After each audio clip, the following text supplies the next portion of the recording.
Les gens me demandent où allez-vous chercher tout ça?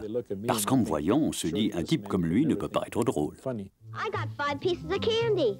I got a chocolate bar. I got a quarter. I got a rock. Je l'ai toujours soupçonné d'être Charlie Brown. Il prétend que non, mais la ressemblance est frappante. Comme Charlie Brown, c'est un bon petit gars qui fait de son mieux pour gagner la partie. Take off! That crazy Charlie Brown is trying to steal home! Slide, Charlie Brown! Slide! Oh, you blockhead! J'ai toujours eu le sentiment qu'il vivait dans un monde bien à lui. Do you think you have pantophobia? What's pantophobia? The fear of everything. That's it! Je crois qu'il y a quelque chose de très mélancolique chez Charles Schulz, comme chez nous tous. Mais la différence, c'est qu'il y puise l'inspiration de ses dessins qui nous font rire, alors que nous nous contentons d'aller sucer notre pouce dans un coin.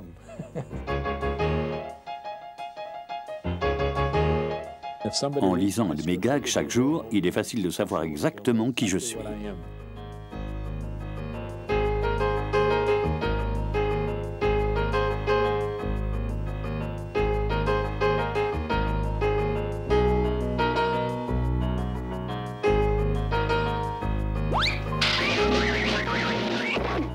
Pour le 25e anniversaire de mon lycée, je figurais sur la liste des anciens élèves dont personne ne savait ce qu'ils étaient devenus. Mes dessins étaient connus dans le monde entier, mais à aucun moment les anciens du lycée n'ont fait de rapprochement. Impossible. Depuis plus de 45 ans, Charles Schulz est l'auteur de l'une des bandes dessinées les plus célèbres du monde, Peanuts.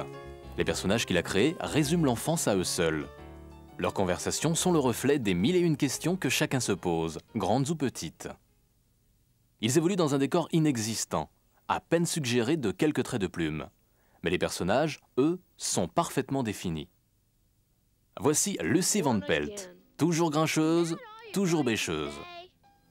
You're no fun to beat, Charlie Brown. Beating you is like beating nothing. Et voici Linus. Son doudou ne lui sert pas seulement à se rassurer, mais aussi à s'exprimer. Quant à Schroeder, Beethoven n'a pas de secret pour lui. Do piano players make a lot of money, Schroeder? Some do. If they practice very hard, I guess. Keep practicing, kiddo. Pigpen remue ciel et terre, et le bac à sable. Les deux personnages les plus connus sont sans doute ceux qui ressemblent le plus à Charles Schulz. Les aventures de Snoopy servent d'exutoire à l'imagination débordante de son créateur. Il peut aller partout dans le monde, même en Champagne. Et puis, il y a ce bon vieux Charlie Brown. Lucy se moque de lui, Snoopy lui désobéit, et tout le monde a son mot à dire sur ce qui peut bien rendre Charlie Brown si... comment dire? Si Charlie Brown. Yes, ma'am? The word is insecure? Yes, that's a word I'm well acquainted with. Can you imagine? Of course he knows that word. It's his trademark. Seul Charles Schulz pouvait créer Charlie Brown. Celui qui souffre en silence, fièrement, dignement, et qui va de l'avant contre vents et marées. Charlie Brown, c'est l'œuvre d'un homme qui rêvait dans son enfance de dessiner Charlie Brown. Charles Monroe Schulz est né le 26 novembre 1922 à Minneapolis dans le Minnesota. Carl et Dina Schulz, ses parents, n'auront pas d'autres enfants. Dina était une femme affectueuse mais réservée. Carl était un autodidacte respecté et apprécié, qui philosophait à tout vent dans son salon de coiffure de Saint-Paul dans le Minnesota. Une fois, il m'a dit, sur une coupe de cheveux à 50 cents, je gagne juste 11 cents. Ça en fait des heures debout du matin jusqu'au soir, à 11 cents la passe. Dès sa naissance, on le surnomme Sparky, la petite étincelle, ce qui était le nom d'un personnage de BD. Le papa du jeune Sparky était fanat de bande dessinée et lui a fait partager sa passion. Leur préféré, c'était Crazy Cat, l'histoire d'un gentil félin amoureux d'une souris nommée Ignace. Charles et son père s'amusaient à imaginer ce qui allait arriver dans l'épisode suivant. Tout impatient, Sparky courait chercher la solution de l'énigme chez le marchand de journaux. Je filais chez le marchand de journaux le samedi soir faire provision d'illustrés. Avec mon papa, on les lisait d'une traite pour ne rien manquer des aventures de Buck Rogers ou de Dick Tracy qui ne paraissaient pas dans le journal local. Pour tous ceux qui se débattaient dans les difficultés matérielles de la grande crise de 29, les illustrés représentaient un divertissement peu coûteux. Carl Schulz travaillait dur et veillait à ce que Sparky ne manque de rien. Celui-ci commença à comprendre qu'il avait un atout que peu de ses camarades possédaient, un véritable don pour le dessin. Je savais dessiner Popeye. Et bien sûr, tous mes camarades voulaient que je leur dessine un Popeye sur la couverture de leur cahier. Au départ, ses résultats scolaires furent excellents. On lui fit même sauter une classe. Mais ça ne devait pas durer. Je peux dire que j'ai détesté l'école. Une ou deux fois, on m'a fait sauter une classe. Et à partir de là, j'ai toujours été soit le plus jeune, soit le plus petit de la classe, jusqu'à ce que tout s'effondre et que je commence à avoir des difficultés scolaires. Schulz était hypersensible. Il estime qu'on l'a peu aidé à surmonter ses difficultés. Le plus incroyable, quand j'y repense, c'est que personne ne me disait rien. Pas un seul professeur ne m'a jamais pris à part pour me demander « Alors Charles, quel est le problème ?» Au lycée, Schulz mesurait déjà 1,80 m. Il était maigre, timide et plus jeune que ses condisciples. C'était un solitaire qui déjeunait dans son coin. En rentrant du lycée, il allait souvent s'asseoir dans le salon de coiffure de son père, où sa timidité continuait à le tarauder. Il m'a fait rire quand il m'a raconté qu'il ne pouvait jamais se faire couper les cheveux chez son père d'une seule traite. Son père commençait à lui couper les cheveux, puis un client entrait. Alors son père s'occupait du client pendant que lui essayait de se faire oublier dans un coin, plongé dans ses illustrés. Avec sa demi-coupe de cheveux, il avait honte. Le timide adolescent commence alors à se concentrer sur son amour du dessin. Et ses parents l'y encouragent. Je me souviens être allé chez le libraire avec ma mère. Elle m'a acheté un livre sur l'art de la bande dessinée. Je l'ai lu et relu et j'en recopiais les illustrations. Sparky était trop timide pour s'inscrire dans un club de dessin. Mais au lycée, son professeur fut impressionné par son talent. Je me souviens avoir demandé à toute la classe de dessiner de petits objets par groupe de 3. Charles m'a rempli toute une feuille de petits dessins, tout à fait étonnants, parce que ce n'était pas le genre de choses qui vous vient à l'esprit habituellement. La page blanche n'était pas un obstacle. S'il avait une image en tête, il fallait qu'elle sorte. Adolescent, Charles Schulz passa le plus clair de son temps à dessiner des BD. L'un de ses sujets de prédilection, c'était son chien Spike. Spike mangeait des choses bizarres. Une fois, il a avalé une balle de Jokari. Il l'a recrachée le lendemain. Il avalait des punaises, des épingles. Une fois, je l'ai trouvé avec une lame de rasoir dans la gueule. Robert Ripley a publié un dessin que j'avais fait de lui. Sparky adresse ses dessins à Seigneur Annual, qui ne les publie pas. Il ne leur demandera jamais pourquoi. De toute façon, il est certain d'avoir trouvé sa vocation.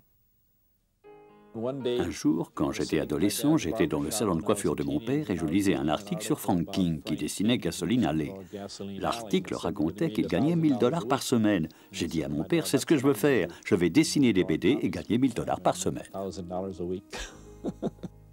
Son bac en poche, Sparky s'inscrit à un cours de dessin par correspondance, sur les conseils de sa mère. J'avais peur d'aller dans une école d'art graphique ou de peinture. Je ne pouvais pas imaginer de me retrouver au milieu de véritables peintres dessinant à merveille. Je savais que ce n'était pas ma place. Sparky Schulz apprend les bases du dessin. Pour comble d'ironie, son cours par correspondance le juge faible en portrait d'enfant. Mais sous peu, il va quand même devenir dessinateur professionnel. C'est à ce moment, hélas, que sa mère tombe gravement malade. Le foyer des Schulz, si douillet, si stable, allait en être affecté à jamais. Elle a toujours ignoré qu'elle avait un cancer. À cette époque, on n'informait pas le malade. Les Schulz déménagent. Ils s'installent juste au-dessus d'une pharmacie afin que le préparateur n'ait qu'un étage à monter pour administrer à Dina un antalgique quand la douleur se fait trop intolérable.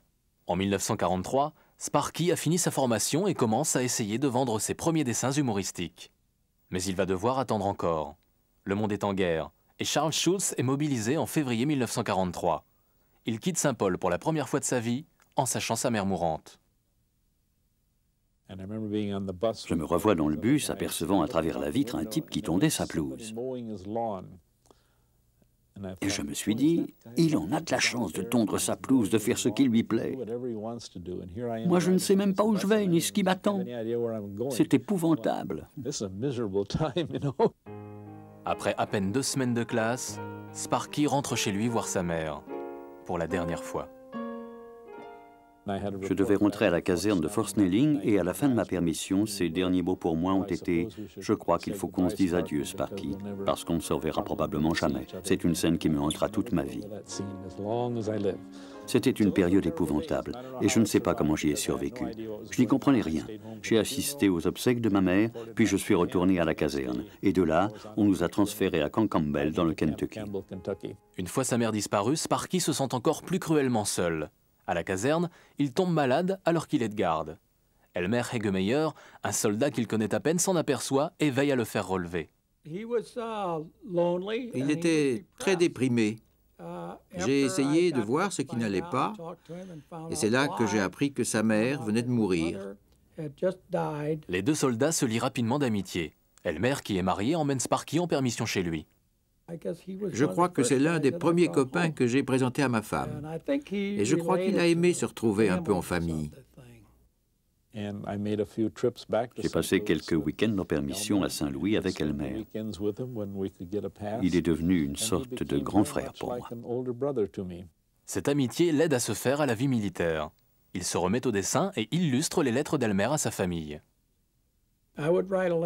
Moi, j'écrivais mon courrier, et lui, il me faisait un dessin sur l'enveloppe pour illustrer le contenu général de mes lettres.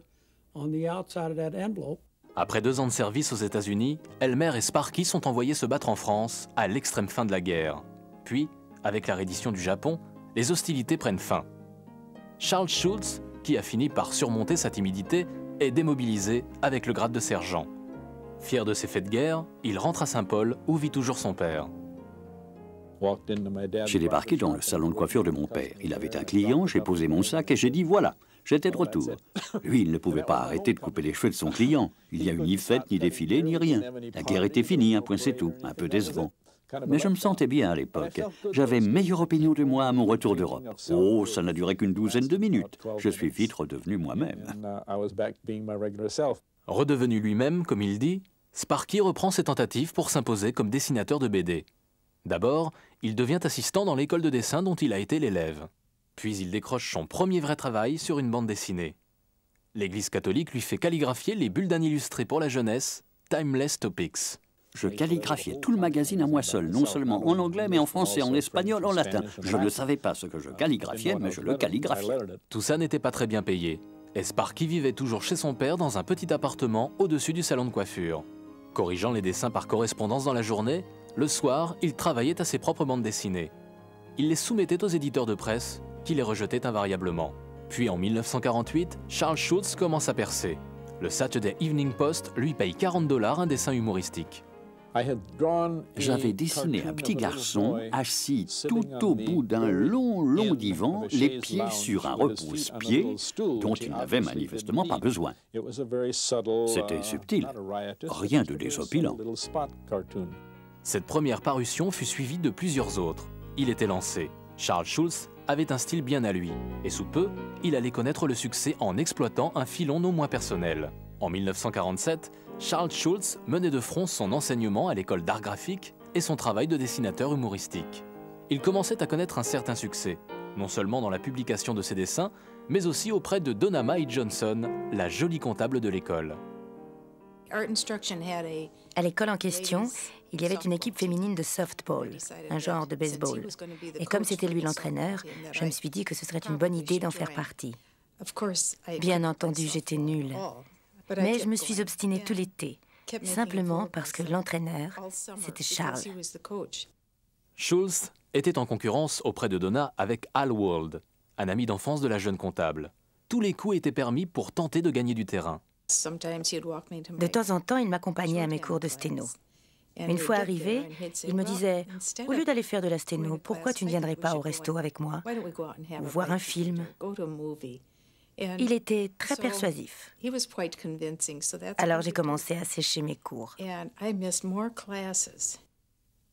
L'amour et les premiers succès auprès du journal Saturday Evening Post lui donnent des ailes. À force de progresser dans le métier, il se découvre un talent bien spécifique. Petit à petit, j'ai commencé à m'apercevoir que les rédacteurs en chef aimaient bien quand je mettais en scène des petits-enfants. Mon humour et le monde des enfants, ça collait. En effet. Et le Saint-Paul Pioneer commence à publier une bande dessinée par Schulz intitulée Lil Folks, les petits amis. Comme il s'agissait d'enfants, le journal publie Lil Folks dans la rubrique féminine. Schulz est enfin auteur de BD à part entière, mais ça ne dure pas. Faisant violence à sa timidité naturelle, au bout de 2 ans, Schulz demande une augmentation et un meilleur emplacement. Pour toute réponse, le journal cesse de publier Lil Folks. Schulz continue à enseigner le dessin et à courtiser Donna. Parfois, en arrivant au travail, je trouvais un petit dessin sur mon bureau ou sur mon calendrier. Il décorait mon calendrier jour après jour. Au printemps 1950, Schulz a dans ses cartons une série de dessins humoristiques appelés Judy Addy, et bien sûr c'est Lil Folks. Il fait inlassablement le siège des agences qui diffusent ce type de travaux auprès des magazines. Je prenais mes dessins sous le bras et j'allais à Chicago faire le tour des agences. On me les refusait. Parfois, on m'insultait. Parfois, on était charmant avec moi, mais c'était toujours non. Je retournais à Saint-Paul et je repartais à zéro. Mon style s'était beaucoup simplifié. Alors, plutôt que de leur envoyer juste un seul dessin, j'en dessinais 2 sur la même feuille, histoire d'en vendre 2 pour le prix d'un. L'agence United Features demande à le rencontrer. Plein d'espoir, Charles Schulz prend le train pour New York. J'arrive par une matinée pluvieuse. Personne n'est au bureau. Alors je laisse mon dossier à la réception et je sors prendre un petit déjeuner. Quand je reviens, on avait examiné mon dossier et ils avaient conclu que si vraiment je voulais faire plusieurs dessins pour le prix d'un, autant que je fasse une vraie petite bande dessinée. Et ils m'ont demandé si je me sentais capable de créer des personnages précis. Pas de problème. Je suis rentré chez moi et j'ai imaginé Snoopy et Charlie Brown et Patty et Shermie. Les choses se présentent bien. Schulz signe un contrat avec United Features et se met au travail. Pour couronner le tout, il demande Donna en mariage. Je lui rapporte un cadeau, je lui annonce que j'ai un contrat et je lui parle de mariage, je crois. Mais elle m'a répondu qu'elle ne voulait épouser personne. En fait, Al Wald avait également demandé Donna en mariage. Et il fallait trancher. C'était terrible comme dilemme, parce que je les aimais sincèrement tous les deux, Al et Sparky. Mais peut-être que comme je connaissais Al depuis l'enfance, on avait des amis communs, on fréquentait la même paroisse, et tout, la balance a penché un peu en sa faveur. Et pourtant, j'aimais aussi Sparky. Ça n'a pas été facile. Pas du tout.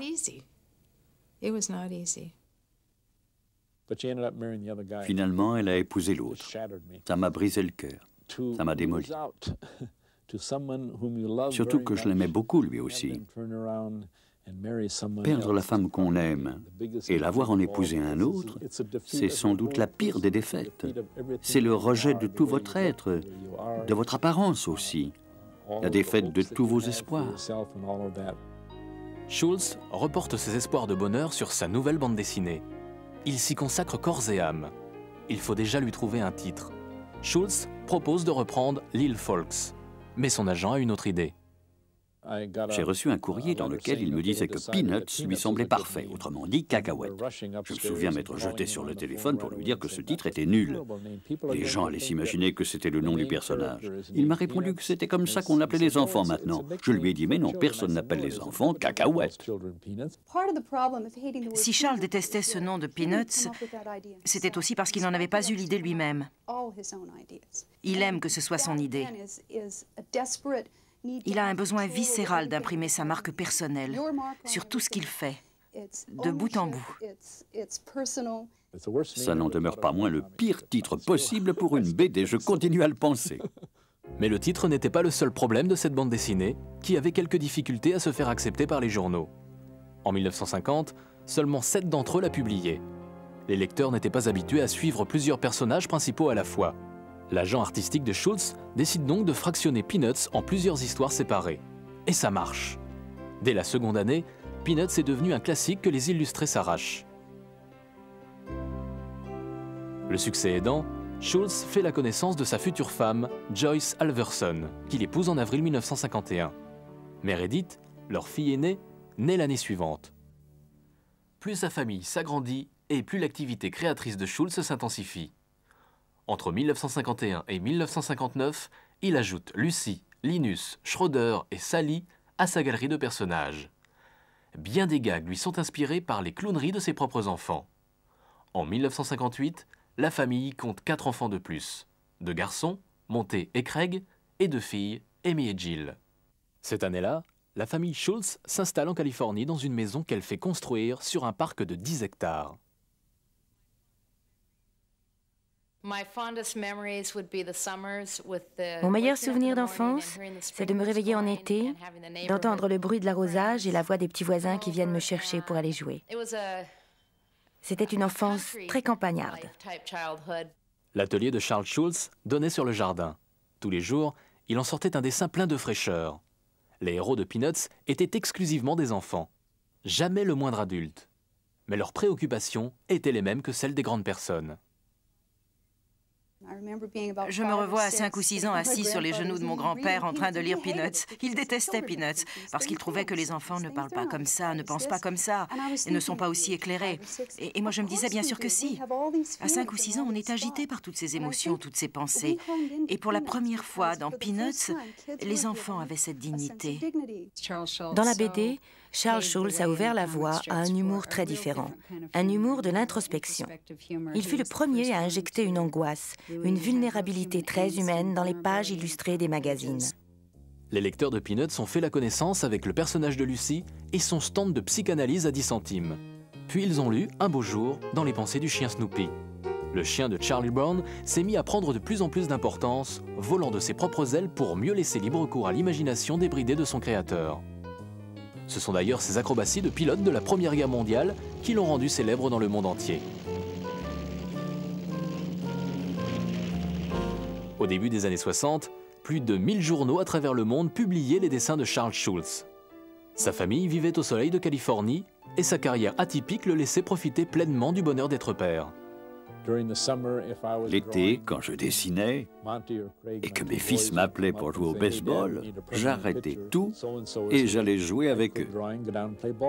Il était toujours disponible pour aller avec nous à la piscine, ou jouer au baseball, ou promener notre gros Saint-Bernard. J'adorais déposer mes enfants à l'école. Sans doute parce que je savais que je n'étais pas obligé d'aller en classe. C'était comme les déposer à l'aéroport sans avoir à monter dans l'avion. Schulz vivait confortablement. Sa célébrité, cependant, ne dépassait pas le cercle des fidèles lecteurs de Peanuts. Je me souviens qu'un camarade est venu me dire « C'est ton père qui dessine Peanuts ?» J'étais stupéfait qu'on le connaisse et que son travail impressionne les autres. Ce qui pouvait impressionner, c'était le talent avec lequel Charles Schulz brossait des personnages pleins de vie, en quelques traits de plume ou de crayon, réduits au minimum. Ce qu'on appelle le coup de crayon, c'est très important, parce que c'est ce qui donne vie et forme à vos personnages. Si le trait est hésitant, vos personnages seront plats. Ce sera un dessin en 2 dimensions. Or, il faut qu'ils prennent vie. Il faut que les gens sachent ce qu'éprouve Charlie Brown juste en le regardant. Par exemple, ses yeux peuvent être un peu plus rapprochés que d'habitude ou encadrés par 2 petits traits. Tous ces détails infimes aident le lecteur à comprendre ce que ressent le personnage. Et les personnages de Schulz évoluaient sans cesse. C'est chez Snoopy que les transformations furent les plus spectaculaires. D'abord, Snoopy n'était qu'un joli petit chiot. Puis il a évolué et s'est mis à penser. Dans certaines BD, les humains et les animaux se parlent. À mon avis, c'est absurde. Snoopy ne parle jamais. Les personnages devinent à peu près ce que pense Snoopy, mais n'en sont jamais très sûrs. Schulz, lui, le sait parfaitement. La niche de Snoopy, son havre de paix, se transforme un beau matin en biplan de la Première Guerre mondiale. En octobre 1965, l'intrépide chien de compagnie prend son essor et devient une célébrité mondiale. Brusquement, Snoopy monte sur le toit de sa niche, tout équipé, et s'écrie « Je suis l'as des as de 14-18 » et il file dans les airs à la poursuite du baron noir. Les aventures aériennes de Snoopy connaissent un succès immédiat. À compter de ce vol délirant, Schultz est libéré de toute entrave. C'est ce qui m'a valu la plus grande notoriété. Ensuite, j'ai pu explorer toutes les directions.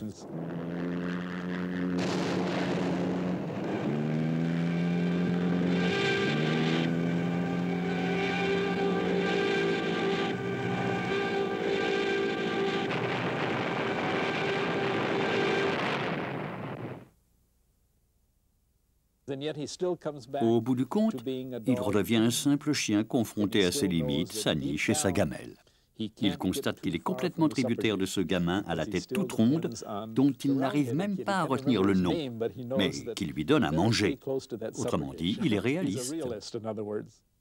Au fil des aventures de Snoopy, un personnage reste immuable. C'est Charlie Brown, celui qui rate tout ce qu'il entreprend, mais ne renonce jamais. On dit que c'est un loser, mais c'est faux. Parce que c'est le plus sensible, le plus réfléchi et le plus attentionné. Le seul qui se pose les vraies questions. Quitters! That's what you are! You're all a bunch of quitters!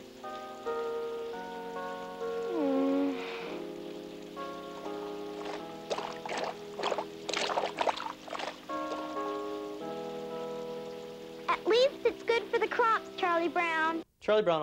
Charlie Brown est un passionné. Quand il fait quelque chose, il le fait à fond. But we were winning! We were winning! La passion et l'acharnement de Charlie Brown étaient à l'image de ceux de Charles Schulz. Ils lui ont permis d'exprimer le chagrin d'une lancinante peine de cœur. Un soir, chez moi, j'écoutais des chansons de Hank Williams par Johnny James, je crois. Les paroles disaient « Aujourd'hui, je t'ai croisé dans la rue, mon cœur s'est jeté à tes pieds. » Ça m'a fait mal. J'ai repensé à cette fille qui n'avait pas voulu de moi. Et c'est comme ça que j'ai eu l'idée de dessiner Charlie Brown, qui regarde la petite rousse de l'autre côté du square et qui se dit « Il faut que je lui parle. Je vais y aller. Je vais me lever et lui parler. J'y vais. J'y vais. J'y vais pas. » Je savais que j'étais la petite rousse. Je l'ai su dès que j'ai vu le premier Charlie Brown dans lequel elle apparaissait. Ne me demandez pas comment, mais je l'ai su. Here comes the little red-haired girl to get a drink of water. I'll turn the fountain on for her and impress her with my thoughtfulness.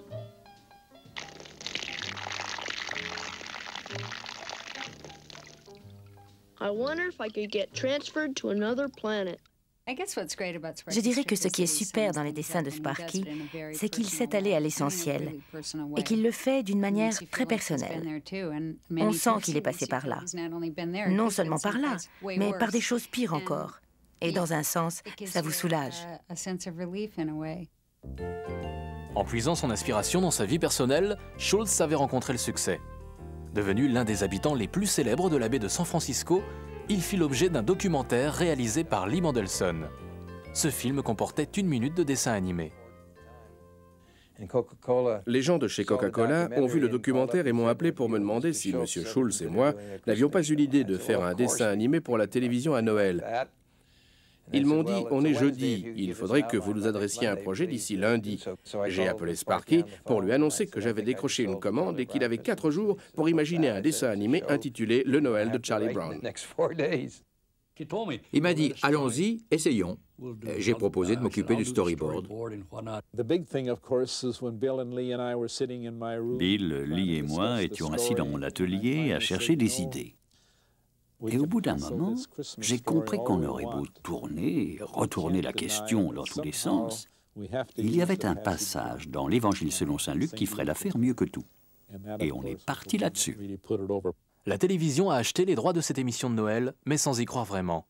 Schultz, Melendez et Mandelson s'étaient trop éloignés des sentiers battus. On n'avait pas choisi de la musique de dessin animé, mais du jazz, composé par Vince Guaraldi. Et puis, dans la plupart des dessins animés, les voix d'enfants étaient faites par des adultes, tandis que nous avons enregistré avec de vrais enfants. Et on a gardé les petites erreurs qu'ils ont pu faire.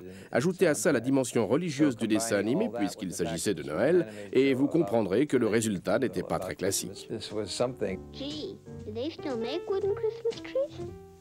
This little green one here seems to need a home. I don't know, Charlie Brown. Remember what Lucy said? This doesn't seem to fit the modern spirit. I don't care. We'll decorate it and it'll be just right for our play. Quand Linus monte sur scène pour citer l'Évangile selon saint Luc, c'est Schulz qui revendique une certaine vision des choses.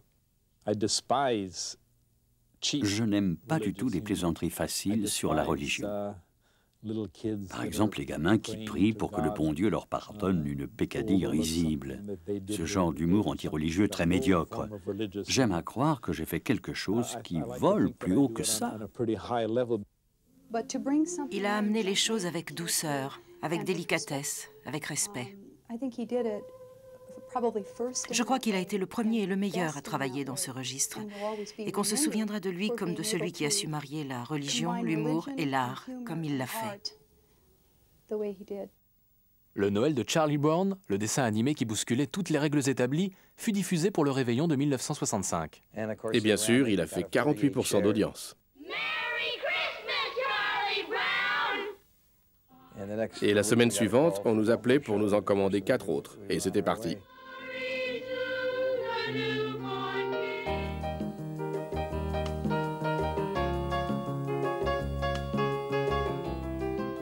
Avec le Noël de Charlie Brown, Schulz, Mendelssohn et Melendez débutaient une longue collaboration. Au départ, Bill Melendez rencontre quelques difficultés. Quand on s'y est mis, j'ai cru que ce serait facile. Cette tête toute ronde et ce corps simplifié à l'extrême, je me suis dit que ça allait être du gâteau. Eh bien, pas du tout. On n'arrivait à rien. Et le pire, c'est qu'on ne savait pas comment faire pour tourner autour du personnage. Charlie Brown, voyez-vous, il a la tête comme une citrouille. Et il a des petits bras qui n'atteignent pas le sommet de sa tête. On était très limités. De face, par exemple, il ne pouvait pas faire ça. C'était moche. Quand vous voyez nos dessins animés, vous avez l'impression qu'ils sont en 3 dimensions. Et moi, je sais qu'ils ne le sont pas. On a énormément rusé sur le plan visuel. Schulz était en train de devenir le pape de la BD d'humour aux États-Unis. Il était connu pour son extrême perfectionnisme qui s'appliquait à ses dessins animés pour la télévision. Il était très dangereux de lui dire « j'ai une idée pour le prochain dessin animé », parce que l'idée était fichue d'avance. Il fallait qu'elle vienne de lui. Schulz veille au grain. Et ça marche bien. À partir d'une idée de départ, on se mettait tous les 3 au travail et on rédigeait le scénario. Puis on en tirait un storyboard. On enregistrait les voix des enfants. Ensuite, les animateurs se mettaient au travail d'après la bande-son. Et 10 000 celluloïdes plus tard, le dessin animé était prêt. 6 dessins animés complets sont réalisés durant les années 60. L'humour de Schulz devient très à la mode. You could see lots of things in the cloud formations. What do you think you see, Linus? Well, those clouds up there look to me like the map of the British Honduras on the Caribbean. That cloud up there looks a little like the profile of Thomas Eakins, the famous painter and sculptor. And that group of clouds over there gives me the impression of the stoning of Stephen. I can see the Apostle Paul standing there to one side. Uh-huh. That's very good. What do you see in the clouds, Charlie Brown? Well, I was going to say I saw a ducky and a horsey, but I changed my mind. À la fin des années 60, Schulz entend un jour des chansons inspirées par les personnages de Peanuts. En entendant ça, je me suis dit qu'on pourrait le porter à la scène. L'idée a fait son chemin. Et on m'a contacté pour me demander comment je voyais ça. J'ai juste recommandé de ne rien compliquer, de rester sobre. Le spectacle prend forme et les avis sont partagés. L'agent de Charles Schulz m'appelle et me demande d'aller voir une répétition parce qu'il a des doutes. Il se demande si le spectacle ne va pas nuire à la BD. Je vais donc à New York, dans un tout petit théâtre, et j'assiste à une répétition de You Are a Good Man, Charlie Brown. J'étais sidéré. Je demande à l'agent de Schulz, mais vous avez perdu la tête ou quoi? Comment voulez-vous que ça nuise à la BD? C'est génial. Toutes leurs idées de mise en scène étaient d'une justesse incroyable. Un petit miracle. De tout ce qui m'est arrivé au fil des ans, je crois que ce fut l'une des rencontres les plus heureuses. You Are a Good Man, Charlie Brown est devenu un classique, la comédie musicale la plus jouée de tous les temps. Au même moment, l'Amérique se prépare à vivre une prodigieuse aventure. Apollo 10 est en route vers la Lune et Peanuts fait partie du voyage. La NASA a baptisé le module de commande Charlie Brown et le module lunaire Snoopy. C'est certainement l'un des événements les plus émouvants de ma vie. Car je crois que jamais un chien n'est passé du jour au lendemain des commandes d'un biplan à celles d'un vaisseau spatial. Le succès de Charles Schulz atteint des proportions inouïes. Malheureusement, son père est mort quelques années plus tôt, emporté par une crise cardiaque. La même année, sa maison est détruite par un incendie avec tous les dessins originaux qu'elle renfermait. Mais Schulz n'ignore pas que l'humour est la politesse du désespoir. Et son œuvre connaît un regain de créativité au point de rencontrer un succès sans précédent dans la culture populaire américaine. En décembre 69, le même soir, You Are a Good Man, Charlie Brown se joue à guichet fermé à New York, tandis qu'un long métrage fait salle comble, qu'une émission de télévision spéciale Charlie Brown est regardée par 55 millions d'Américains et que plus de 100 millions de lecteurs suivent les mésaventures de Peanuts. Aucun autre artiste américain, dans aucun domaine, n'a vu son œuvre bénéficier d'une telle audience que celle de Schulz en cette mémorable soirée. Sa vie bifurque au début des années 70. Après 21 ans de mariage, Charles et Joyce Schulz divorcent. Il y a des gens que le temps éloigne l'un de l'autre, mais il y a aussi des gens qui n'ont jamais été sur la même voie et qui constatent que le temps ne les rapprochera jamais. Alors, autant renoncer. En 1971, divorcé et déçu par l'échec de son mariage, il s'abrutit de travail. Il n'y a pas de doute. Le travail d'humoriste est un reflet de votre personnalité. Chacun devine ce que vous faites, ce que vous dites, ce que vous pensez. Et normalement, ça doit s'améliorer constamment. Nous avons tous une dette énorme envers Sparky Schulz pour avoir eu le courage de mettre à nu des émotions sincères, noir sur blanc. À cette période, Schulz repense tout son travail et décide que l'heure est venue de créer de nouveaux personnages. Avec le recul, j'ai constaté que je privilégiais les personnages de petits garçons. Et je me suis dit que ce serait bien de rééquilibrer la situation en permettant aux filles de ne pas se cantonner à insulter Charlie Brown. C'est comme ça que j'ai imaginé Peppermint Patty et Marcy, sans savoir que c'était le début d'une nouvelle liaison. Une autre liaison débute pour Schulz. Il fait la connaissance de Jenny Forsythe. Sa personnalité extravertie et aventureuse contraste avec celle de Charles Schulz. Ils se marient en 1974. J'ai eu beaucoup de chance d'épouser Jenny,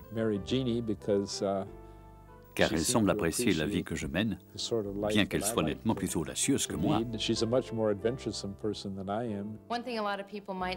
Peu de gens savent à quel point mon père est quelqu'un de romantique. Mais d'un autre côté, il aime vivre simplement. Et il prend son travail très au sérieux. Les méthodes de travail de Charles Schulz sont devenues légendaires. Personne n'a jamais imaginé, dessiné, ni même calligraphié ses bandes dessinées à sa place. Il livrait toujours ses dessins avec 6 à 10 semaines d'avance. Et il fallait chaque fois que l'idée soit neuve et drôle. On passe sa vie dans ce métier à essayer de faire mieux que la fois d'avant et à redouter d'être à court d'idées.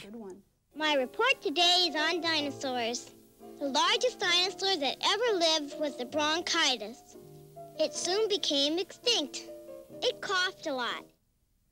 Un jour, il m'a passé le coup de téléphone le plus stimulant que j'ai jamais reçu. Il était déprimé parce qu'il ne trouvait aucune idée ce jour-là. Ça m'a fait chaud au cœur, parce que ce jour-là, je ne trouvais aucune idée. Et le fait qu'il continue à s'escrimer après 45 ans de carrière, à donner le meilleur de lui-même pour Peanuts, pour le rendre drôle et pour en être content, ça aussi, c'est stimulant.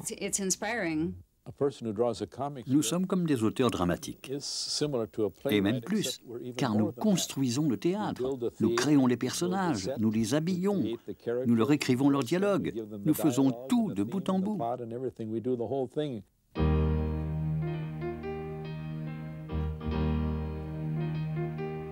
La ténacité de Schulz et son goût du travail bien fait ont été payants. Dans les années 70, Peanuts envahit tous les secteurs commerciaux. Dans les années 80, l'affaire prend des proportions internationales. Et tout repose sur le seul talent de Charles Schulz. Avec au départ juste un crayon et du papier, il engrange en 1995 plusieurs centaines de millions de dollars par an de droits d'auteur et de droits dérivés. Peanuts est publié dans 2600 journaux à travers le monde. 4 longs métrages ont été réalisés et 30 dessins animés pour la télévision. Ces albums se sont vendus à 300 millions d'exemplaires. Aux États-Unis, certaines de ces expressions sont devenues des proverbes ou des dictons. Il a reçu toutes sortes de distinctions, et son travail fut même exposé au Louvre. En dépit de ce succès colossal, Charles Schulz n'a pas changé. Il est resté à la fois fier, entêté et humble, et très combatif.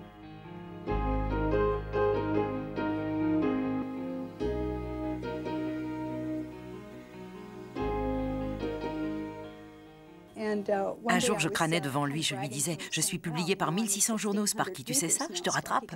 Il m'a dit « Tous mes compliments, tu t'en tires très bien, bravo petite, bravo !» Et moi je recommence « Oui, je suis publié par 1600 journaux du monde entier. » Et il me dit « Je te donne rendez-vous dans les collections du Louvre. » Charles Schulz adorait ce métier. Il encourageait constamment ceux dont il appréciait le talent. Il a travaillé quotidiennement son art pour se maintenir au plus haut niveau dans son domaine. Il savait certainement qu'il était le plus grand dessinateur humoristique de tous les temps. Et aussi, à sa manière, l'un des auteurs contemporains les plus marquants. Il est notre porte-parole à tous. Voilà quelqu'un qui s'est battu chaque jour, qui est allé de l'avant sans se décourager. Malgré tout son succès, il a continué à se débattre avec les mêmes interrogations sur la vie, d'une manière très personnelle et très authentique. La question s'est posée de savoir s'il fallait lui trouver un successeur pour continuer à dessiner Peanuts. Ses enfants ont tranché. Ils m'ont dit « pas question ». Alors, c'est non. Et je crois qu'ils ont bien raison. Personne n'a cherché à savoir qui peindrait des Picasso après sa mort ou qui composerait des symphonies de Beethoven. C'est grotesque. Et je ne crois pas être le plus grand dessinateur humoristique de tous les temps. Encore que. Mais je crois en savoir plus long que quiconque sur ce métier. Il suffit de me demander.